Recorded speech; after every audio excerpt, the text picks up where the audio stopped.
Good evening everyone. तो आवाज़ आ रही है क्या? एक बार कमेंट करके बताइएगा। Good evening everyone. आवाज़ आ रही है क्या? आवाज़ आ रही है क्या? एक बार कमेंट करके बताइएगा। आवाज़ आ रही है क्या? आवाज़ आ रही है क्या? एक बार कमेंट करके बताइएगा। आवाज़ आ रही है? तो आज हमारा क्वेश्चन सेशन थर्ड वाला है, जिसमें कि मैं आप लोगों को करंट इलेक्ट्रिसिटी के क्वेश्चंस कराऊंगा और एक कॉन्सेप्ट मैं आप लोगों को कराना भूल गया था वो कराऊंगा। तो देखिएगा, ध्यान से सुनिएगा। अगर आपको याद होगा, ये अगर किसी ने अगर नोट्स में नहीं लिखा है तो this is very very important concept जो कि मैं कराना भूल गया था। एक्चुअली बात ये है कि मतलब पिछले साल मैंने करंट इलेक्ट्रिसिटी के नोट्स, मेरे बहुत अच्छे नोट्स थे, जिसमें कि मैंने जो एलन कोटा में जो पढ़ा था, उसके अलावा मैंने जो भी बुक्स से बहुत बहुत अच्छे से जितना भी मैंने मतलब क्या पढ़ा, मेरे पढ़ाई का पढ़ाने का जो कैरियर है उसमें बहुत सारी चीज़ें मैंने खुद से सीखी थी। बहुत सारी चीज़ें मैंने बहुत सारे क्वेश्चंस को कंक्लूड करके मतलब एक तरीके से बोलो जो होता है ना अपना, तो वो सब कॉन्सेप्ट मैंने सीखे थे, वो नोट्स मैंने बनाए थे। और पिछले साल जो लॉकडाउन लगा था उसमें खो गया, कोचिंग में रह गई थी, पता नहीं कोई बच्चा लेके चला गया। तो उसी कारण से कई बार क्या होता है, कुछ मैं पढ़ाता हूँ तो कुछ चीज़ें मिसिंग हो जाती है। तो आज एक क्वेश्चन मैं कर रहा था तो अचानक से मेरे दिमाग में आया कि इस तरह के कॉन्सेप्ट भी हम लोग बहुत जगह लगा सकते हैं। तो वही कॉन्सेप्ट आज मेनली पहले मैं आपको बताता हूँ, जिसके बारे में आपको भी लगेगा कि नहीं sir this is very very good concept. बहुत सारे लोगों को पता भी होगा। मैं एक्चुअली इस कॉन्सेप्ट को इसलिए ज़्यादा यूज नहीं करता था पहले, क्योंकि कई बार क्या होता है कि आप उसके पीछे का लॉजिक नहीं बता पाते, लेकिन जब आप लॉजिक समझ जाते हो तो फिर आप उसको अच्छे से कर सकते हो। जैसे एग्जांपल के लिए मैं लेता हूँ, जैसे समझना, ये एक रेजिस्टेंस है और ये एक बैटरी है। जैसे सपोज करो इस रेजिस्टेंस को मान लो R1, दिस इज E1, और ये रेजिस्टेंस है। अगर तुम ध्यान से देखो तो this is R2, this is E2।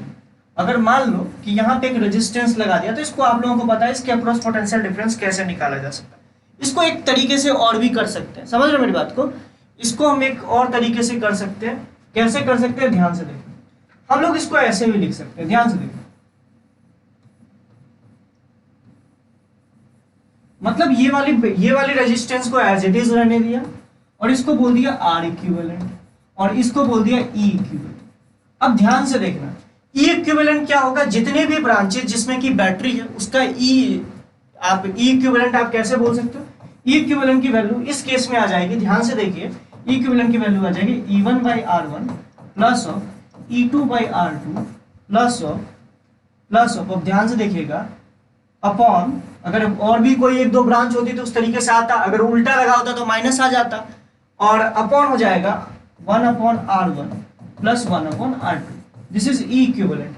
और R इक्विवेलेंट क्या हो जाएगा, अगर तुम ध्यान से देखो, this is R1/R2 upon R1 plus R2। मतलब ये दोनों जो रेजिस्टेंस थे इनको आप पैरेलल कॉम्बिनेशन में कर लीजिए। इसका सबसे ज्यादा अच्छा यूज आता है कैपेसिटर में। जब आप कैपेसिटर पढ़ोगे तो आपको बहुत सारी चीजें मैं बताऊंगा। कैपेसिटर मैं सोच रहा हूँ मैं ही करवा दूं आप लोगों को, तो इस तरीके से इसका यूज कर सकते हो। अब कई लोग सोचते हैं कि सर आपने एक बात बताई थी कि इसका मतलब तो सर ये हो गया कि इसके अक्रॉस पोटेंशियल डिफरेंस ये हो गया। मेरा कहना है नहीं, अब इसको आप सिंपल सर्किट की तरह सॉल्व करो। E इक्विवेलेंट की वैल्यू आपको आ चुकी है। अब इसके अक्रॉस अगर पोटेंशियल डिफरेंस आपको निकालना है, ध्यान से सुनना, इसके अक्रॉस पोटेंशियल डिफरेंस निकालना है तो ये जो E इक्विवेलेंट है इसके और इसके रेजिस्टेंस के डायरेक्ट रेशियो में बटेगा तो आप निकाल सकते हो। ठीक है, अब इसका मैं रीजन बताता हूं ये एक्चुअली में आता कैसे। अगर ध्यान से देखो ये तो आपको समझ में आया। अच्छा, इस केस में बताओ इसके अक्रॉस पोटेंशियल डिफरेंस कितना है। अगर इसके अक्रॉस पोटेंशियल डिफरेंस तुम लिखने के लिए जाओ तो ये मैं लिखने की कोशिश कर रहा हूं, तो तुम लिखोगे क्या, इसके अक्रॉस, इस रेजिस्टेंस के अक्रॉस, क्योंकि E इक्विवेलेंट मतलब ये एक सिंपल बैटरी है और ये इसका ये एक और रेजिस्टेंस लगा हुआ, चाहे आप इसको इंटरनल रेजिस्टेंस मानिए या एक्सटर्नल रेजिस्टेंस मानिए, कोई रिजल्ट में कोई अंतर नहीं आएगा। इसका मैं पोटेंशियल डिफरेंस अगर लिखने जाऊं तो आप इसका पोटेंशियल डिफरेंस ऐसे लिखोगे, इसका पोटेंशियल डिफरेंस लिखोगे E equivalent into R upon R plus R equivalent, यही आप लिखोगे। जहां तक मुझे लग रहा है आप इसको यही लिखोगे। अच्छा, E इक्विवेलेंट क्या था, अगर तुम ध्यान से देखो तो this is E1/R1 plus of E2/R2। ध्यान से देखिए, इसको मैं लिख सकता हूं, ध्यान से देखिए, 1/R into R plus of R equivalent को लिख दिया। ध्यान से देखिएगा, आर इक्विवेलेंट को मैंने क्या लिखा, आर इक्विवेलेंट को लिखा 1/1/R1 प्लस 1/R2, ये लिख दिया। ध्यान से देखिए, ये कितने लोगों को समझ में आया, ये कितने लोगों को समझ में आया बताइए, ये कितने लोगों को समझ, अच्छा सॉरी कुछ गड़बड़ी कर दी, हाँ एक गड़बड़ी कर दी। इक्विवेलेंट जो है वो यही शिफ्ट होना है, ये हो जाएगा 1/R1, सॉरी इक्विवेलेंट में 1/R1 प्लस 1/R2, ये भी तो लिखूंगा। अच्छा, अरे ये आपको पता है ना, ये आपको पता नहीं है मैंने कैसे लिखा है। अगर ये ई बैटरी है तो ये इन दोनों के रेजिस्टेंस के डायरेक्ट रेशियो में बटेगी, तो वही लिखा है। ये बैटरी जो है इसके डायरेक्ट रेशियो मतलब R इंटू इन दोनों रेशियो का समेशन। समझ रहे हो मेरी बात को? तो ये हम लोग इस तरह, हाँ कई लोग पैरेलल कॉम्बिनेशन ऑफ सेल भी इसको बोलते हैं, लेकिन मेरी बात समझिएगा, इसकी एक लिमिटेशंस भी है, वो केस मैं आपको बता दूंगा। ठीक है, चलिए पहले भी यहाँ पे ध्यान से देखते हैं। ये हो गया 1/R1 प्लस 1/R2, ध्यान से देखिए, ये हो गया ई इक्विवेलेंट इनटू, ये ई इक्विवेलेंट था, इसको मल्टीप्लाई कर दिया R/R प्लस, R इक्विवेलेंट को क्या लिखोगे, R1/R2 upon R1 plus R2, यही लिखिएगा। अब इसको थोड़ा सा रीअरेंज करते हैं, आपको रिजल्ट दिखने लग जाएगा। ध्यान से देखिए, इसको अगर आप रीअरेंज करें तो इसको मैं लिख सकता हूं E1/R1 प्लस E2/R2,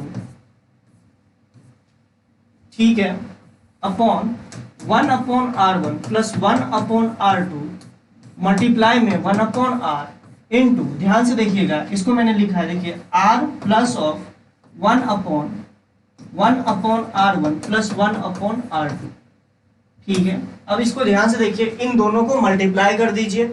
इन दोनों को जैसे ही मल्टीप्लाई कीजिएगा तो आपके पास आ जाएगा E1/R1 plus of E2/R2 upon 1/R1 plus 1/R2 plus 1/R, बाकी सारी चीजें कैंसिल आउट हो जाएगी, ये आ जाएगा। अब इसको आप जोड़ देके आप ऐसे भी लिख सकते, मतलब इस बैटरी के अक्रॉस, मतलब इसके अक्रॉस जो पोटेंशियल डिफरेंस होगा, इस रेजिस्टेंस के अक्रॉस जो पोटेंशियल डिफरेंस होगा, वो आपका कितना आ चुका है, वो हो जाएगा E1/R1 plus E2/R2 upon 1/R1 plus 1/R2 plus 1/R। अगर आप ये मान लो कि इसमें 0 वोल्ट की बैटरी लगी हुई थी, जिसको क्या 0/R बोलते थे, मतलब इससे भी वही आ रहा है, और इसको हम इक्विवेलेंट के रूप में मान ले तो इससे भी वही आ रहा है। समझ रहे हो मेरी बात को? हाँ, कई सारे बुक्स में पैरेलल कॉम्बिनेशन ऑफ बैटरी बोल दिया जाता है, लेकिन उसका एक्सप्लेनेशन नहीं दिया जाता बेटा। अब ध्यान से देखिएगा, किसी बुक में जाके देख लीजिए, आपको इसका एक्सप्लेनेशन नहीं दिया जाएगा। आप चाहें तो दो बैटरी को कंबाइन कर लीजिए, उसका ई इक्विवेलेंट बोल दीजिए उसको, और इसको आर इक्विवेलेंट बोल दीजिए। ध्यान से सुनिएगा, ये आर इक्विवेलेंट क्या होगा, जिस जिस बैटरी को आप कंबाइन कर रहे हो उसका जो इंटरनल रेजिस्टेंस या उसके साथ जो रेजिस्टेंस होगा, उसका इन दोनों को हमने पैरेलल कॉम्बिनेशन के रूप में लिख लिया है। इसको इस तरीके से कर देंगे, और ई इक्विवेलेंट कैसे हो जाएगा, जो कि इसके क्रॉस, पहले हम लोग क्या मानते थे कि इसके क्रॉस पोटेंशियल डिफरेंस, लेकिन इसके क्रॉस पोटेंशियल डिफरेंस मान सकते हो, लेकिन उसके लिए आपको फिर इसको भी कंसीडर करना पड़ेगा। तो एक बात बताइए, क्या आपको कंफ्यूजन है या फिर सारी चीजें क्लियर है? ये बात बताइएगा, कंफ्यूजन है या फिर सारी चीजें क्लियर है जो मैं आपको बताने की कोशिश कर रहा हूं? अगर आपको याद होगा कि अगर मैं इसको 0 वोल्ट की बैटरी मान लूं तो इस पूरे टर्मिनल के across potential difference is V, और उसकी वैल्यू हम लोग ऐसे ही लिख सकते थे, this upon this plus this upon this plus this upon this upon total resistance का रेशियो का, इस तरीके से।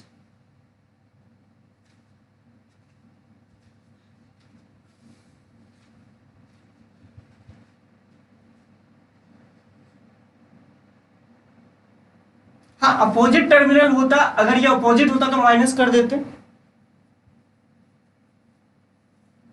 हाँ अपोजिट ही, अगर ये मान लीजिए E2 अगर उल्टा लगा होता तो यह माइनस आ जाता है, जो बैटरी उल्टा लगा देते उससे आपसे माइनस आ जाता है। समझ रहे हो मेरी बात को? ठीक है, ये आप इस तरीके से कर सकते थे इस क्वेश्चन को, लेकिन फिर से मैं एक बात आपको बोल दे रहा हूं, यहाँ पे दो सबसे बड़े कंफ्यूजन होते हैं, समझिएगा मेरी बात को, जो मैंने आपको पहले बताया था। आप चाहो तो इस पूरे टर्मिनल के क्रॉस, ये टर्मिनल और इस टर्मिनल के क्रॉस टोटल पोटेंशियल डिफरेंस निकाल सकते हो। उसको निकालने के लिए आपको इस ब्रांच में 0 वोल्ट की बैटरी माननी पड़ेगी, वो आपका आ जाएगा। लेकिन अगर आप ओनली इन दोनों को क्लब करते हो तो वो इस वाले के क्रॉस पोटेंशियल डिफरेंस नहीं बताता, वो इसका ई इक्विवेलेंट बताता है, जो कि मैंने ये बता दिया। इसका ई इक्विवेलेंट लिख लीजिए और इन दोनों का जो आर इक्विवेलेंट होगा वो इसके पैरेलल की तरह होगा। समझ रहे हो मेरी बात को? अब इसका यूज कहां पे होता है, अगर आप कोई ध्यान से देखें तो बस ऐसे हिंट के लिए आपको बता रहा हूं, ताकि आपको वहां पे फिर से दोबारा मैं आज की क्लास का जिक्र करूंगा तो आपको समझ में तो आएगा नहीं। समझिएगा, अगर एक मान लीजिए कैपेसिटर ऐसे दिया रहता है, ध्यान से सुनिएगा, एक कैपेसिटर ऐसे दिया रहता है,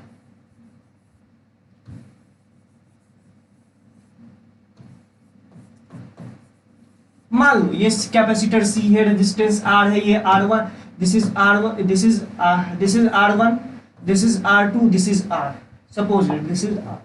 अब आपसे बोल देता है कि find charge in capacitor as a function of time, find charge as a capacitor as a function of time. इसमें बोल देता है कि इस वाले प्लेट में, चलो इसको ए प्लेट बोल देते हैं, ए प्लेट में charge as a function of time बताइए। ये कैपेसिटर का प्लेट है ना, तो आपको पता होता है कि charge as a function, simple circuit के लिए तो आप तो डायरेक्टली आरसी सर्किट के लिए बता सकते हो। अगर ऐसे करके एक आरसी सर्किट रहता तो आप डायरेक्टली बोल देते भैया इसमें जो Q होगा, Q इज इक्वल टू हो जाएगा EC into 1 minus E to the power minus T by R C. आप डायरेक्टली लिख सकते हो, ये रेजिस्टेंस R हो गया, ये EMF E और ये इसका कैपेसिटेंस। ये सिंपल सर्किट के लिए आप charge as a function of time बता सकते थे, लेकिन इसको हम सिंपल सर्किट में कन्वर्ट कर सकते हैं। तो इसको हम क्या मान लेते हैं कि ये दोनों मिला के एक ई इक्विवेलेंट कुछ आ जाएगा। तो इसको देखो, ध्यान से देखो, तो इसको ये कुछ ऐसा आ जाएगा, ध्यान से देखिए।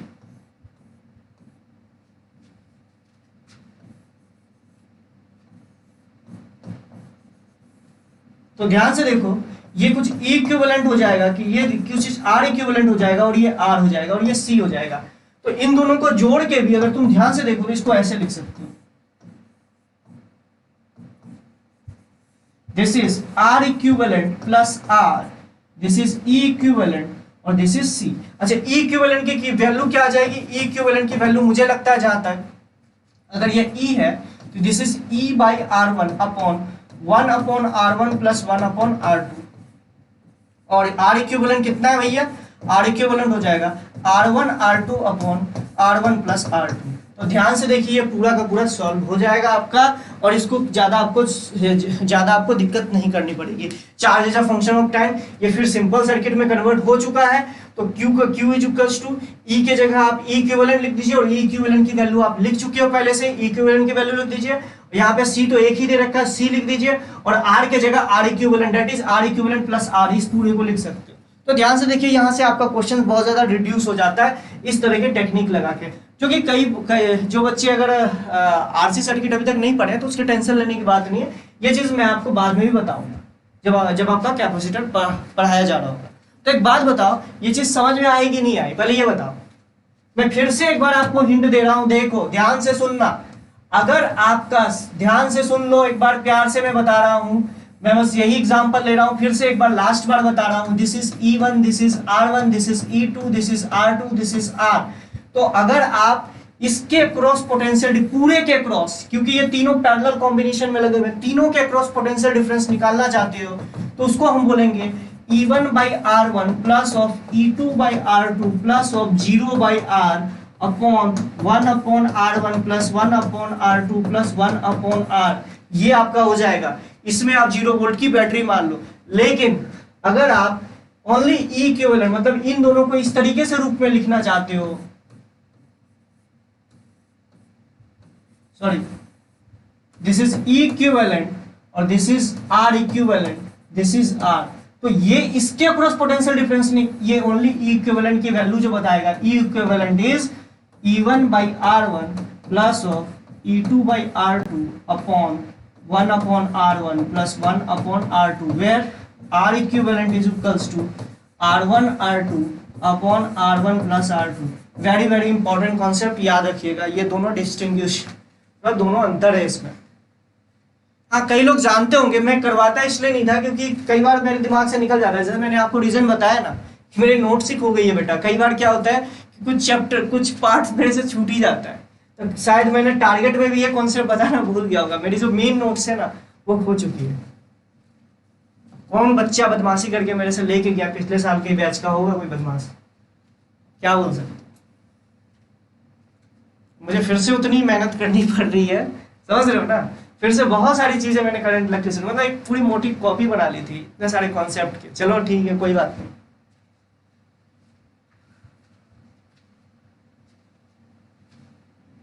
ये मैंने आपको एक रीजन बता दिया, इस तरीके से कर सकते हो। इन दोनों को क्लब करके ई इक्विवेलेंट मतलब इन दोनों बैटरी को मिला के एक बैटरी आप बना सकते हो, और इन दोनों रेजिस्टेंस को मिला के एक रेजिस्टेंस बना सकते हो। बहुत आसान कर देता है ये क्वेश्चन को।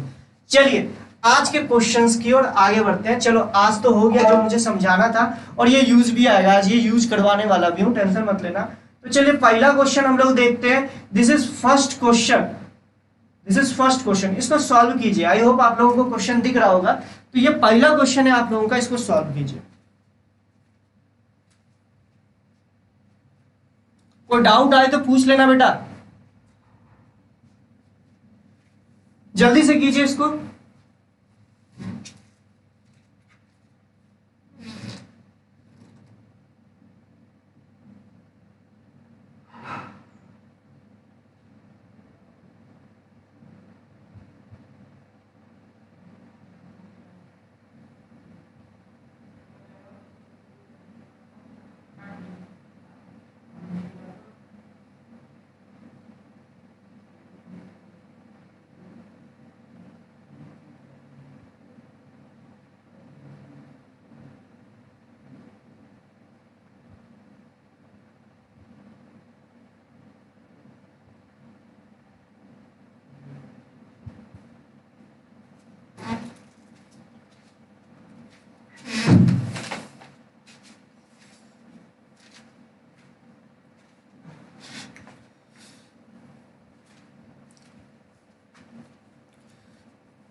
जो लोग मैं ऑफलाइन कोचिंग के बच्चे हैं, मैं उनको बोलूंगा जो पिछला कॉन्सेप्ट करवाया हूं उसको जरूर नोट कर लीजिएगा। कहाँ पे? पैरेलल बैटरी कॉन्सेप्ट में, उसमें नोट जरूर कर लीजिएगा, ठीक है।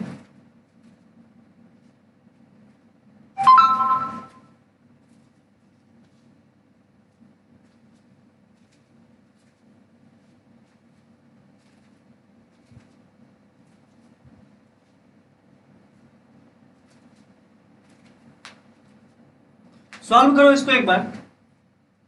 जो लोग सॉल्व कर चुके हैं कोई दिक्कत नहीं है। ये असल में जो मैंने नई डीपीपी जो बनाई है ना करंट इलेक्ट्रिसिटी का, उसी का क्वेश्चन है। तो कई लोग हल्ला मचाए हुए थे, सर आपने जो करंट इलेक्ट्रिसिटी के नई डीपीपी बनाए थे तो उसका क्वेश्चन वो भी डाल दीजिए। तो बेटा चलो जो जो अच्छे क्वेश्चन है वो तो करा ही दूंगा आज।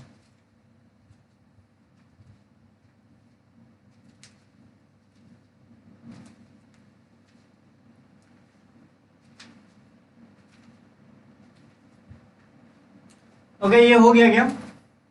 बहुत इजी क्वेश्चन है। चलो थोड़ा सा हिंट देता हूं, चलो इसको सॉल्व करते हैं।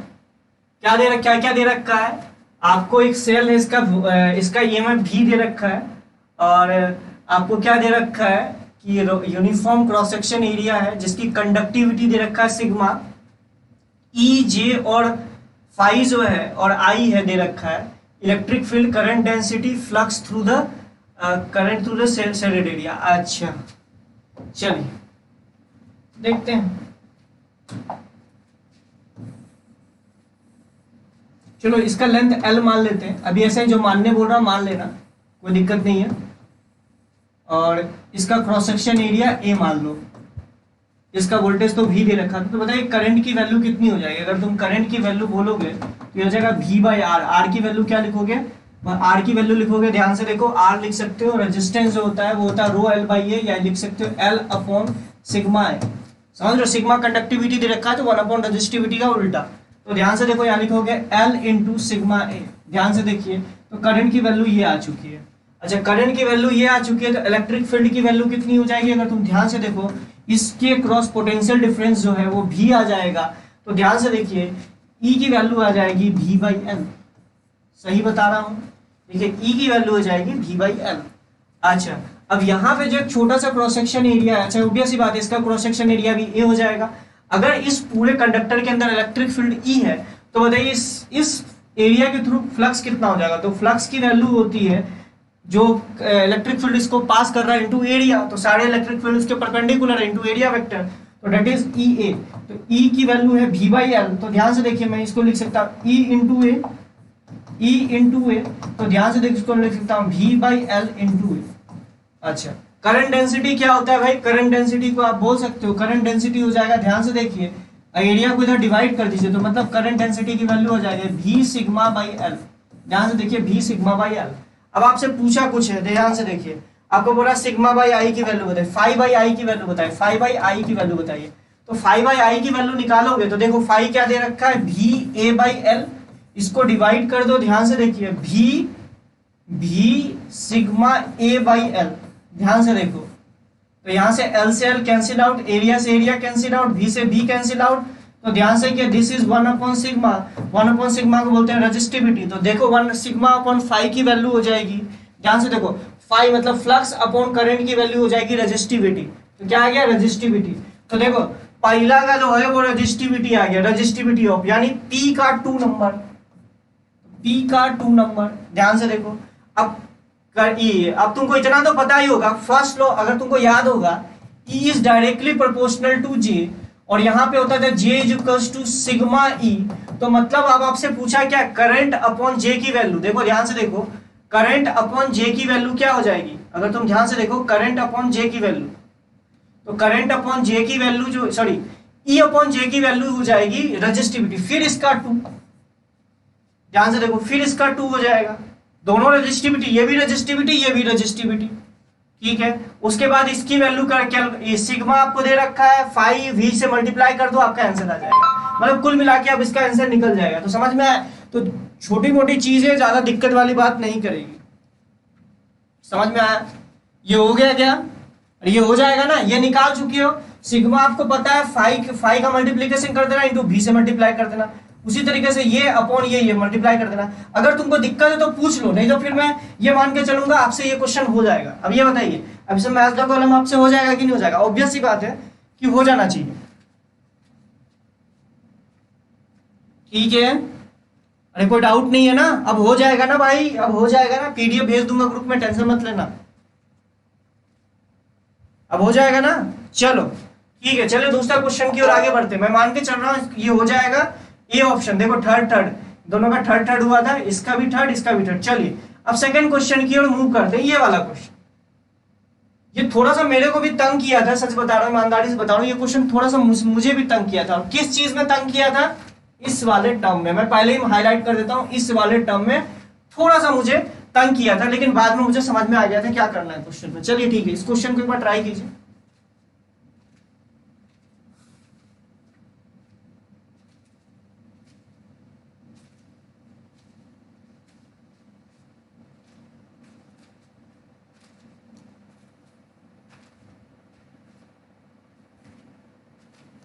चलिए कीजिए इस क्वेश्चन को कीजिए, मैथ द कॉलम टाइप का है, इस क्वेश्चन को ट्राई कीजिए एक बार। अच्छा क्वेश्चन है, very good, one of the best question.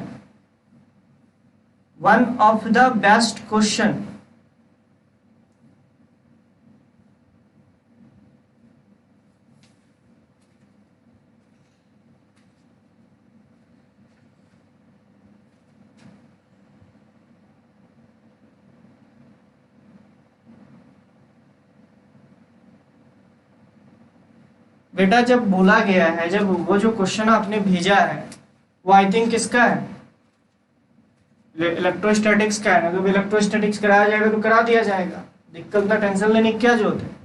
अब तुम्हें भी पता है कि मैं जेईई एडवांस की प्रीवियस ईयर इसलिए नहीं उठाता हूँ भाई, तुम कहीं भी खोजोगे तुमको क्वेश्चंस का सॉल्यूशन मिल ही जाता है। अब इसमें कोई बड़ी बात नहीं है, मैं जानबूझ के ऐसे क्वेश्चंस उठाता हूँ जिसका सॉल्यूशन आपको ना मिले, जिसको समझाया जा सके। प्रीवियस ईयर जेईई एडवांस करा के मैं आपको कोई बहुत बड़ा चीज़ नहीं बता दूंगा, ऑब्वियस सी बात है, करा सकता हूँ, लेकिन इसलिए मैं जनरली नहीं कराता हूँ क्योंकि वो ऑलरेडी आप लोग उसको कर अपने में डिस्कशन करके या उसका सोल्यूशन कहीं से देख के आप उसको समझ सकते हो, ठीक है। तो कोशिश कीजिए कि वो प्रीवियस ईयर खुद से सॉल्व करने की कोशिश कीजिए।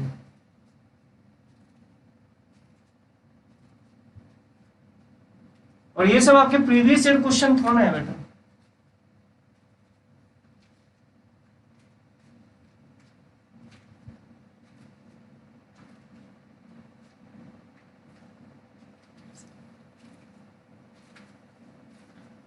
थोड़ा सा ये बताओ, ये क्वेश्चन थोड़ा सा लग रहा है कि नहीं कि थोड़ा सा मतलब बताओ थोड़ा सा कैसा लग रहा है इस क्वेश्चन को देख के? सच बताना ईमानदारी से, क्या लग रहा है थोड़ा सा इस क्वेश्चन को देख के? मुझे तो नहीं पता आप लोग क्या सोच रहे हो इस क्वेश्चन के बारे में, बट आई थिंक इस क्वेश्चन को भी किया जा सकता है। चलिए देखते हैं।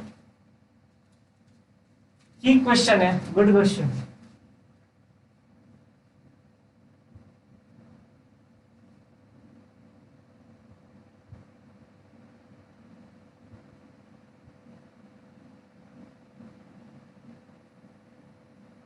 कई लोग बोलेंगे कि साला इसमें करंट इलेक्ट्रिसिटी में है, करंट इलेक्ट्रिसिटी में तो न्यूटन्स लॉ ऑफ कूलिंग घुसा दिया है, क्या दिक्कत है?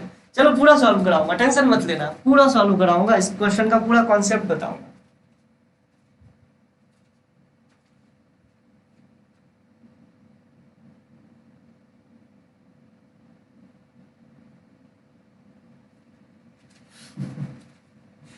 चलिए इस क्वेश्चन को कीजिए। एनीवन किसको लगता है कौन हीरो है हमारे? हाँ बेटा, मिक्स क्वेश्चन है, न्यूटन्स लॉ ऑफ कूलिंग भी लगा दिया है। तो देखते हैं, हमारे महारथी सब नहीं दिख रहे आज। अब ये बताओ कि टारगेट जो ड्रॉपर बैच के कौन कौन है, थोड़ा सा बताना, थोड़ा सा अपने ऑफलाइन कोचिंग के कौन कौन बैच है?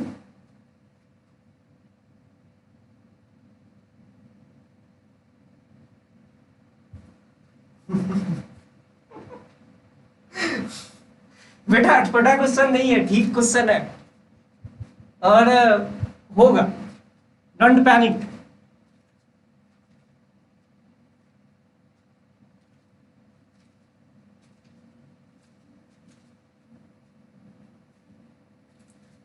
अबे कोई नहीं आए हो क्या? प्रशांत है एक। अच्छा एक बार थोड़ा सा बताना कौन कौन है, कल से फिर लिंक देना बंद करता हूँ, मतलब उस वाले ग्रुप में, क्योंकि यार जब तुम लोग मतलब हद कर देते हो यार, मतलब लाइव क्लास में प्रेजेंट रहना नहीं है, मतलब यार दिस इज नॉट गुड। जब क्लास होती है तो लाइव क्लास में अपना प्रेजेंट रहा कीजिए। यहाँ पे मैं मतलब कि मुजरा करने के लिए थोड़ा आया हूँ, पढ़ाने के लिए आपको आया हूँ। तो तुम्हारे मतलब फ्यूचर के लिए बात हो रही है और उसमें भी तुम सीरियस नहीं हो, तो एक टीचर का ऐसे मोरल डाउन हो जाता है कि सर मतलब जिसे पढ़ा रहा हूँ वही सीरियस नहीं है, तो तुम सीरियस होकर क्या कर लोगे? मुझे क्या दिक्कत थी, मुझे क्या जरूरत थी करंट इलेक्ट्रिसिटी के 3 सेशन देने के क्वेश्चंस के? एक सेशन में निपटा देता, हो गया तुम्हारा, बात खत्म, मैं भी खुश तुम भी खुश। ये तो तुम लोगों को एफर्ट नहीं दिखता है कि सर जानबूझ के तीन सेशन रख रहे हैं, अच्छे अच्छे क्वेश्चंस को पिकअप कर रहे हैं, ये सब सारी चीजें तो आपको एफर्ट नहीं दिखता है। थ्योरी करा दिया, बोल दी, तुम खुद समझ में आ जाएगा। क्रैश कोर्स का मतलब तुम्हें भाई ईमानदारी से बताना, जिस तरीके से करा रहा हूँ ना, कोई बच्चे अगर ईमानदारी से फॉलो कर लेना बहुत अच्छा कर लेगा। फील ही नहीं आ रहा होगा बहुत सारे बच्चे को कि सर क्रैश कोर्स करवा रहे हो। क्रैश कोर्स किसी भी कोचिंग का ज्वाइन करके देख लेना, किस स्पीड में कराया जाता है और किस तरह क्वेश्चन कराए जाते हैं। लेकिन आप लोगों को तो वही हाल है ना, भैंस के आगे बीन बजाना, वही हाल है आप लोगों। कई बार सोच के आता हूँ कि आज अच्छे अच्छे क्वेश्चंस कराऊंगा, सारे बच्चे रहेंगे, देखेंगे, रिस्पॉन्स करेंगे, थोड़ा सा एंजॉय करके क्वेश्चंस करेंगे, लेकिन आता हूँ यहाँ पे पता चलता है कि 10 बच्चे से ज्यादा है नहीं।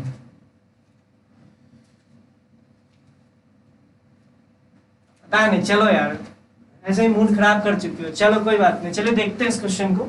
मेरे से भी सच बता रहा हूँ मैं, ये वाला जो टर्म है ना, इसी में मुझे प्रॉब्लम हुई थी, बाकी मुझे इस क्वेश्चन में कोई दिक्कत नहीं हुई थी।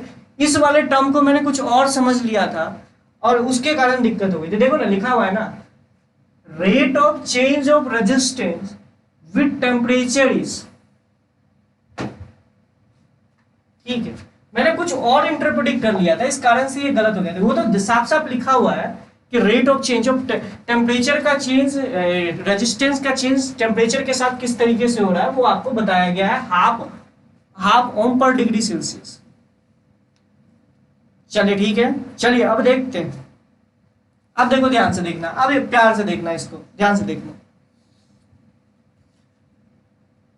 मतलब देखो इस वाले केस से ना आप ये निकाल सकते हो टेम्परेचर, जो रेजिस्टेंस है टेम्परेचर के साथ किस हिसाब से चेंज हो रहा होगा, समझ रहे हो? R as a function of temperature निकाल सकते हो। चलिए ठीक है, ओके देखते हैं। देखो पहला तो ये दे रखा है, ध्यान से देखना, पहला ये दे रखा है कि पहले तो क्वेश्चन के हिसाब से कुछ 1 मिनट रुको, क्वेश्चंस मैं लैपटॉप में खोल लेता हूँ, क्योंकि भाई मतलब 1 मिनट, क्योंकि मुझे क्वेश्चन दिखेगा नहीं ना, इस तरफ करूँगा तो। क्वेश्चन क्या था, 1 मिनट रुक जाओ, कहाँ गया भाई PDF? ये नहीं है PDF।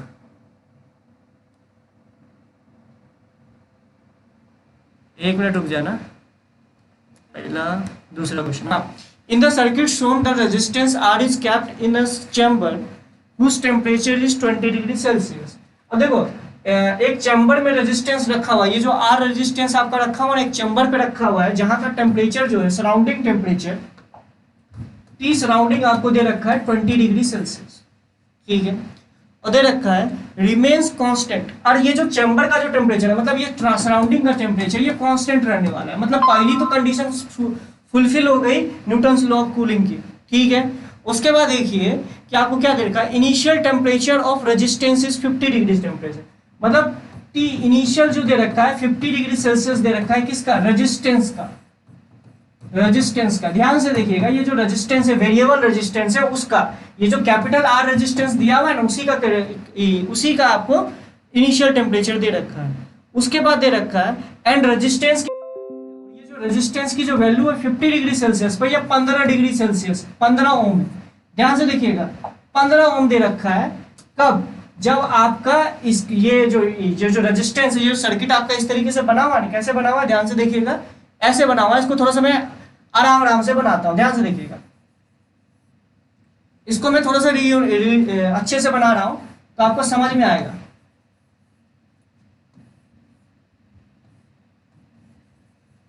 ध्यान से देखना, ये जो सर्किट में बना रहा हूं, this is 5 volt, this is 6 4 10, this is 10 ohm, this is what are.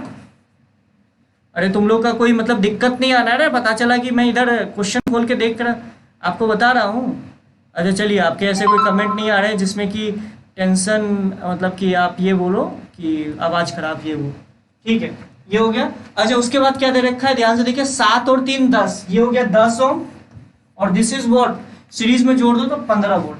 ये आपको समझ में आया, जो क्वेश्चन में दे रखा है वही सर्किट मैंने बनाया, बस ये जो का 4 ओम और 6 ओम था उसको जोड़ के 10 ओम कर दिया, 5 वोल्ट इधर है, और देखिए यहाँ पे 15 वोल्ट। 15 वोल्ट कैसे किया, देखो ध्यान से देखो, 10 वोल्ट और 5 वोल्ट की जो बैटरी, उन दोनों को कंबाइन कर दिया तो वो हो गया, और रेजिस्टेंस को जोड़ दिया, 7 और 3 को 10 कर दिया। ये देखो बहुत सिंपल सा सर्किट बन चुका है। अब ये जो रेजिस्टेंस है जो कि वैरी कर रहा है, ऑब्वियस सी बात है, वैरी कैसे कर रहा है, टेम्परेचर के साथ वैरी कर रहा है, लेकिन आपको ये वाला फंक्शन नहीं मानना है, R is equal to R0 1 plus alpha delta T, क्योंकि यहाँ पे ये रिलेशन वैलिड इसलिए नहीं होगा क्योंकि बेटा आपको dr बाई dt की वैल्यू आपको हाफ दे रखी है। मतलब आप इसके हेल्प से तो आप ये बता सकते हो टेम्परेचर, सॉरी ये T नहीं है, कैपिटल T है, कैपिटल T मतलब टेम्परेचर। मतलब आप ये समझो, रेजिस्टेंस और टेम्परेचर का अगर ग्राफ बनाया जाए तो ये एक स्ट्रेट लाइन आएगा, और इस स्ट्रेट लाइन का जो स्लोप आएगा वो हाफ आएगा। और आपको एक पॉइंट दे रखा है, ध्यान से देखो, एक पॉइंट दे रखा है कि 50 डिग्री सेल्सियस पे जो आपका रेजिस्टेंस था वो आपको दे रखा है 15 ओम। तो एक बात बताओ कि resistance as a function of temperature आप निकाल सकते हो क्या? आराम से निकाल सकते हो। अरे स्लोप दे रखा है, आर वर्सेस टी का ग्राफ का, आर वर्सेस टी का जो अगर ग्राफ बनाओगे तो वो एक स्ट्रेट लाइन का, क्योंकि उसका स्लोप जो है वो हाफ दे रखा है, और एक पॉइंट भी दे रखा है 50 डिग्री सेल्सियस पे इसका जो रेजिस्टेंस है 15 ओम दे रखा है, सॉरी 15 सेल्सियस नहीं 15 ओम दे रखा है। तो मतलब R as a function of temperature आपका निकल जाएगा। पहली बात तो ये होगी, ठीक है। चलिए, R as a function of temperature आपको तो पता चल जाएगा। चलिए, अच्छा पहला तो ये आया। अब दूसरा चीज मैं आपसे ये बात करने की कोशिश कर रहा हूं। अब देखो, अब आपसे क्या बोला, पहला क्वेश्चन ध्यान से सुनना। पहला क्वेश्चन ध्यान से सुनोगे तो तुमको समझ में आएगा। पहला क्वेश्चन क्या दिया हुआ है, एक minute. The value of R for which power dissipation in it is maximum. इस आर की क्या वैल्यू हो जिसके कारण इसके अक्रॉस जो पावर का जो पावर मैक्सिमम डिसिपेट हो, तो उसके लिए क्या करोगे, इसका पावर का एक्सप्रेशन लिखोगे, उसके बाद dr by dp by dr करके 0 के बराबर कर दोगे। इसको दूसरे तरीके से भी कर सकते हैं, इन दोनों को क्लब कर लो। इस वाले सर्किट को आप क्लब करके कैसे लिख सकते हो, ध्यान से देखिए। इसको लिख सकते हो आप, ध्यान से देखिए, इसको आप ऐसे लिख सकते हो,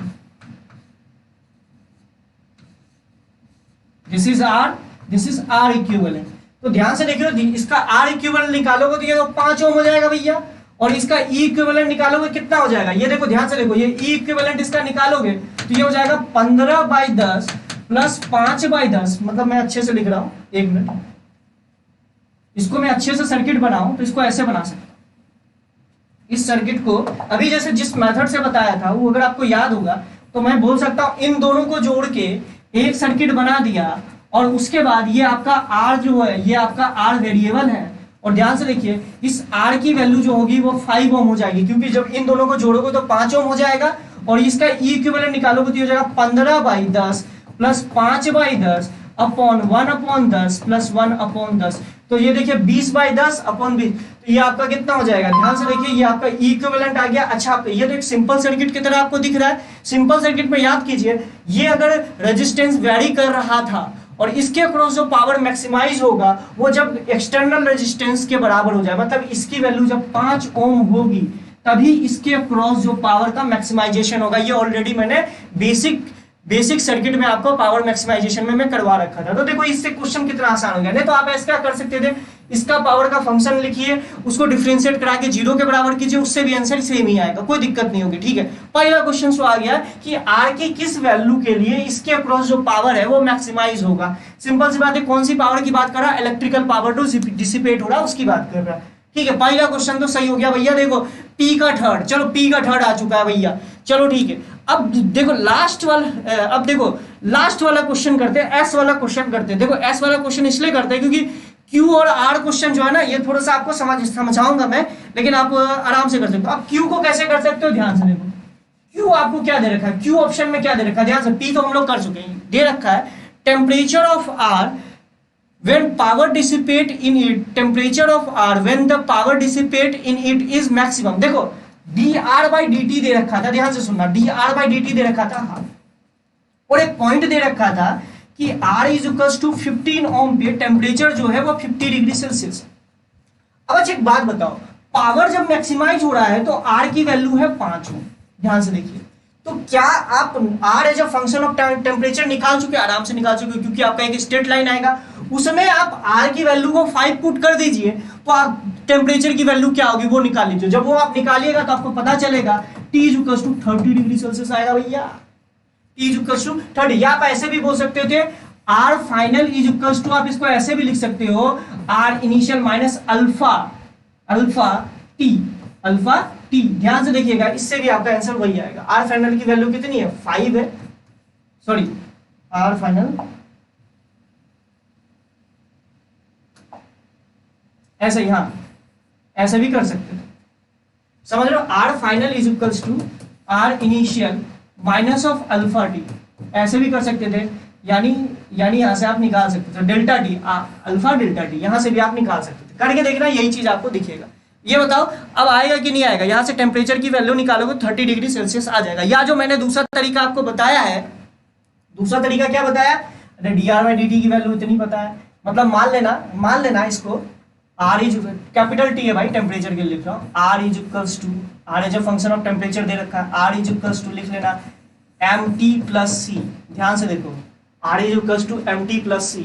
अब देखो m की वैल्यू तो हाफ दे रखी है और c की वैल्यू किससे आएगी, ये आपको रिलेशन पता है, तो देखना कि R इज इक्वल्स टू लिख सकते हो हाफ t, ध्यान से देखो, और c के जगह अब आपको c निकालना है, तो c के लिए क्या करोगे, R की वैल्यू 15 पुट करोगे, तो this is 15 is equals to half, और टेम्परेचर कितना दे रखा है 50 माइनस सी। ध्यान से देखो तो सी की वैल्यू कितनी आ जाएगी, देखो ध्यान से, तो 15 माइनस ऑफ 25, ये आपका आ जाएगा। तो सी की वैल्यू पुट कर दीजिए तो आपका R as a function of temperature पता चल गया। अब आर की वैल्यू 5 है, अब आपसे पूछ रहा है आर की वैल्यू 5 है तो टेम्परेचर क्या होगा, तो वो यहां से आपका आंसर आ जाएगा 30 डिग्री सेल्सियस। समझ रहे हो मेरी बात को, ये आपका दूसरा क्वेश्चन हो गया जो कि क्यू पार्ट हो गया, जो कि आप यहां से दिखा सकते हो। चलिए ठीक है, अब आपसे आर वाले क्वेश्चन में क्या पूछ रहा है, देखो ध्यान से, time after which power dissipate in it is maximum in t second then t/10 is. अब ध्यान से सुनना, ये न्यूटन्स लॉ ऑफ कूलिंग को एक पार्ट आप ध्यान से देखोगे, क्वेश्चन में बोल रखा है rate of decrease of temperature of are.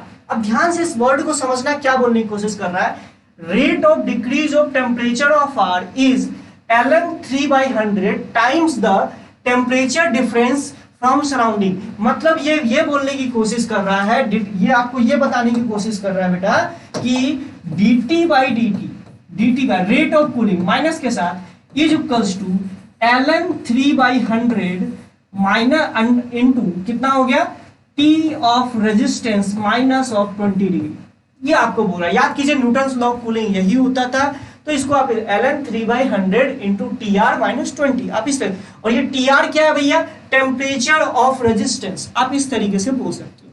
अच्छा अब आपको क्या बोला, अब तुम ध्यान से देखो, तो इनिशियल टेम्परेचर इस रेजिस्टेंस का क्या था, इनिशियल टेम्परेचर जो इस रेजिस्टेंस का था वो दे रखा था 50 डिग्री सेल्सियस। अब फाइनल टेम्परेचर कितना दे रखा है, जब ये पावर मैक्सिमाइज कर रहा है उस समय का टेम्परेचर अभी आपने ऊपर वाले पार्ट से निकाल लिया 30 डिग्री सेल्सियस। तो आपको एक बात बताइए, एलन वाले मेथड से, देखो यहाँ लॉग दे रखा है, इसका मतलब एलन वाले temperature as a function of time बताना है, तो याद होगा एलन ऑफ, ध्यान से देखिएगा, एलन of T final minus T surrounding upon T initial minus T surrounding is equals to minus of के टी। ये फॉर्मूला आप लोगों ने न्यूटन्स लॉ ऑफ कूलिंग में पढ़ा होगा। तो आप ये बता दीजिए टी फाइनल, देखो टी इनिशियल से T final date is 50 degree से 30 डिग्री तक आने में कितना टाइम लगा होगा, क्या आप इस टाइम की वैल्यू निकाल सकते हो, आराम से निकाल सकते हो, वही चीज आपको करना है, याद कीजिए कि आप यहां से आराम से निकाल सकते हो। अब कई लोग बोल रहे थे कि भैया क्वेश्चन अटपटा लग रहा है, बताओ सच में बताओ क्वेश्चन अच्छा था या नहीं था, बहुत अच्छा क्वेश्चन था। अच्छा अब लास्ट पार्ट क्या बोल रखा है, करंट थ्रू 10 वोल्ट बैटरी, इस बैटरी के थ्रू करंट क्या होगा जब पावर मैक्सिमाइज हो रहा है, पावर मैक्सिमाइज कब हो रहा है, जब आर की वैल्यू 5 ओम दे रखी है, तो बहुत ही आसान क्वेश्चन हो गया। ध्यान से देखिए, तो इस रेजिस्टेंस को आप कर दीजिए, ध्यान से देखिए, इस रेजिस्टेंस को कर दीजिए कितना 5 ओम, कितना 5 ओम। तो आपसे पूछ रहा है इस वाले ब्रांच में करंट कितना होगा, बहुत आसानी से आप निकाल लीजिएगा। तो कुल मिला के ये क्वेश्चन अपने आप में बहुत मतलब थ्योरेटिकल था। तो बताइए अब आपसे हो जाएगा कि नहीं होगा, अरे बताओ लास्ट वाला पार्ट होगा कि नहीं होगा, जो बोला करंट थ्रू 10 वोल्ट बैटरी, मतलब इस वाले बैटरी के थ्रू करंट क्या होगा जब when power dissipate in R is maximum, और power dissipate in R maximum कब होगा जब आर की वैल्यू 5 होगी, मतलब इस सर्किट में आर की वैल्यू 5 ले लीजिए, उस समय देख लीजिए कि करंट इस वाले से कितना पास हो रहा होगा।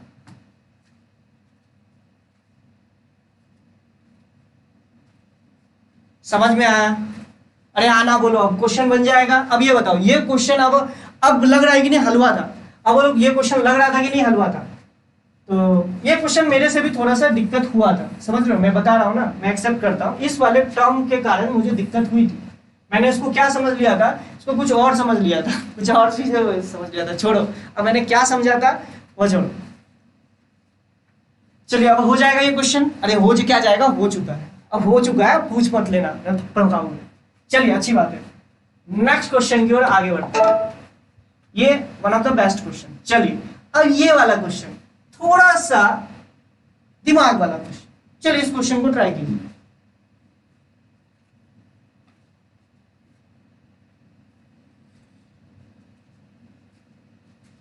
चलिए अच्छी बात है साहिल, अब ऐसे क्वेश्चंस को छोड़ेंगे नहीं बेटा, ये भी ठीक ठाक क्वेश्चन है पर इसको भी देख लो।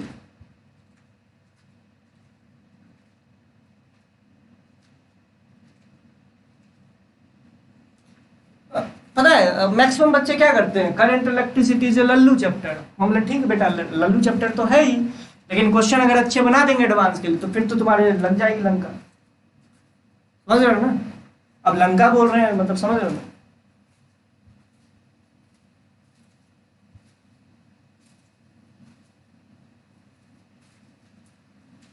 चलो इस क्वेश्चन को ट्राई करो, इस तरह का क्वेश्चन एक बार 2016 में आया था, एग्जैक्ट इस तरह का नहीं आया था, लेकिन 2016 में एक क्वेश्चन आया था, दो आई थिंक गैल्वेनोमीटर को सीरीज में लगा दे तो उसकी रीडिंग कैपेसिटी बढ़ेगी घटेगी, कुछ इस तरह का क्वेश्चन आया था आई थिंक 2016 में, उसी पे बेस्ड ये पूरा का पूरा पैराग्राफ है, मतलब नया 2016 के बाद ये क्वेश्चन बनाया गया है, क्योंकि एडवांस में पूछ लिया गया था 2016 में, मतलब उसमें बहुत हिंट दे के छोड़ा गया, इसमें सोचना है आप। ये तुम्हें अच्छे से दिख रहा है क्या, हाँ 4, मैं देखने की कोशिश कर रहा हूँ स्क्रीन में, 4 galvanometer and 2 resistance all have same resistance to be क्या लिखा, 2 are to be arrange in different configuration to work like a voltmeter, each of the galvanometer has range 0 to 10 volt. अच्छा अच्छा, उसके बाद आपसे पूछा है अब रेंज का क्या हो जाएगा। चलो ठीक है, देखते हैं।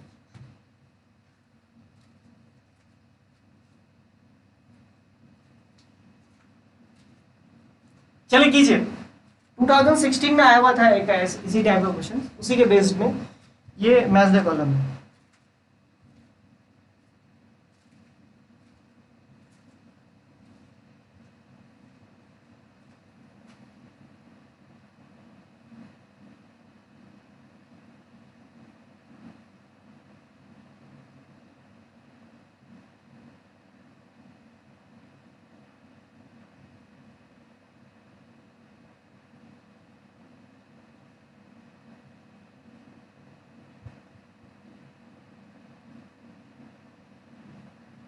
हुआ भाई, कुछ हवा लग रहा है, सच बताना। कुछ हवा हवा लग रहा है कि मतलब ऐसे ही स्किप कर गया? इसका थोड़ा सा आंसर नहीं करना पड़ेगा। चलो ठीक है, चलिए ये है आपका पूरा का पूरा क्वेश्चन, मैंने थोड़ा सा जूम कर दिया है। अरे ना बने तो उसमें बोल देना कि सर हवा नहीं लगा, बता देंगे, लेकिन इसको थोड़ा ट्राई कीजिए।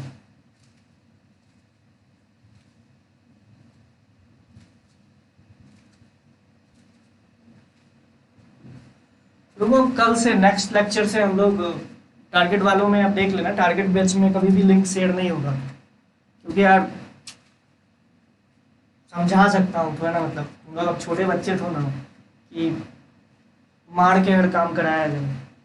बड़े हो गए हो यार, छोटे बच्चों को थोड़ा समझा सकते हैं, लेकिन टारगेट वाले बच्चे अभी मेहनत जिस हिसाब से ऑफलाइन कोचिंग में कर रहे थे उस हिसाब से अब नहीं कर रहे। मुझे ये बात लग रहा है कि बहुत सारे बच्चों का रिजल्ट बिगड़ेगा जो उनका फर्स्ट और सेकेंड सेशन में आया है।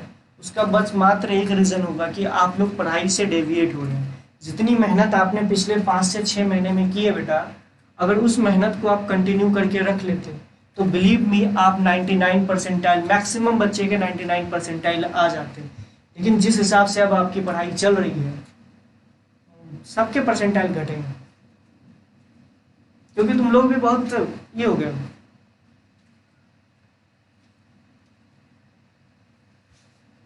चलिए ठीक है, देखते हैं इस क्वेश्चन को। अब क्या बोल रखा है तो ध्यान से सुनिएगा।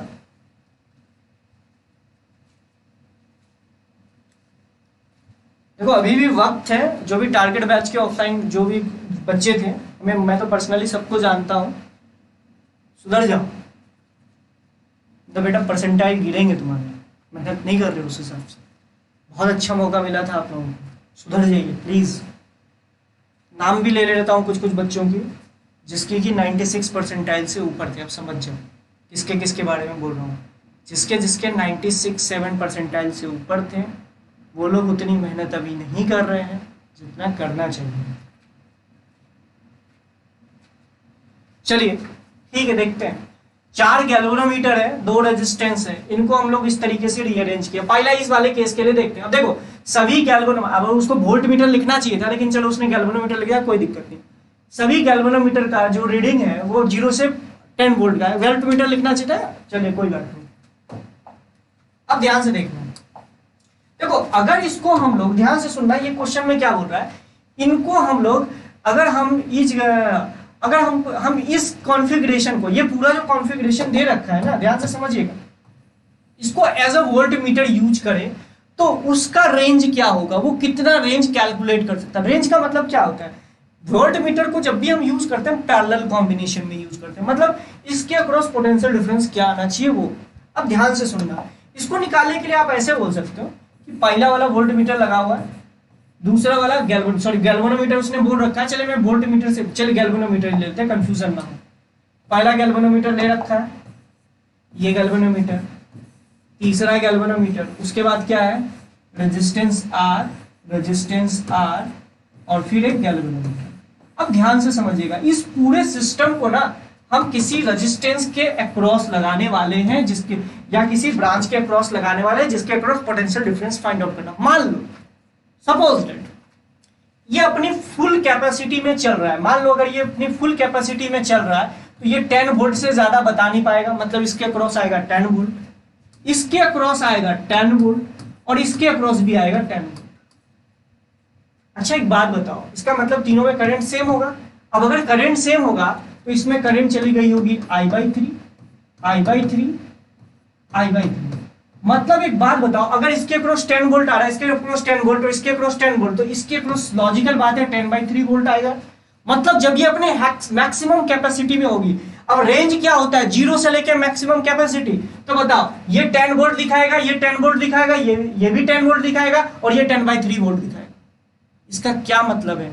इसका मतलब ये है, अगर तुम ध्यान से देखो तो इसकी मैक्सिमम रेंज, जब ये मैक्सिमम अपनी कैपेसिटी पे काम करेगा, क्योंकि देखो ध्यान से सोचना, अगर 10 वोल्ट से ज्यादा का वोल्टेज इसके अक्रॉस आ गया तो ये तो जलने लगेगा बेटा, ये भी जल जाएगा, ये भी जल जाएगा। कई बोलेंगे सर ये तो 10/3 पे आ रहा है, लेकिन एक बात तो सोचो ना, अगर इसमें 10 वोल्ट अगर तुम करने के लिए जाओ तो इन तीनों का सत्यानाश हो जाएगा। तो मतलब इसकी मैक्सिमम कैपेसिटी क्या हो जाएगी, 10 + 10 + 10 + 10/3। मतलब 0 से लेके 100, ध्यान से देखो, 0 से लेके कितना हो जाएगा, इसको जोड़ोगे तो कितना हो जाएगा, 10 10 10 30 और 10 कितना हो जाएगा, ध्यान से देखो, 30 हो गया इधर और 30 + 10/3, तो ये हो जाएगा इसका रेंज। तो बताइए इसका 10, इसका 10 और इसका 10, पहला वाला यही है ना, तो इसका 10, इसका 10, इसका 10 और इसका 10/3, तो देख लीजिए क्या आ जाएगा इसके 0 से 100/3। हाँ मतलब 1 का P का 4 आ जाएगा। हाँ यही आ जाएगा भाई, 30 प्लस ये, तो मतलब ये 100/3 आ जाएगा, 100/3। मतलब इसका रेंज होगा ना 0 से 100, मतलब ये मैक्सिमम अपने अक्रॉस कितना पोटेंशियल डिफरेंस ला सकता है, दैट इज द रेंज। मतलब इसके स्केल को मॉडिफाई करके लिख दो 0 से लेकर 100/3। अच्छा अगर ये लॉजिक आपको समझ में आ गया तो इसका बताइए कितना होगा।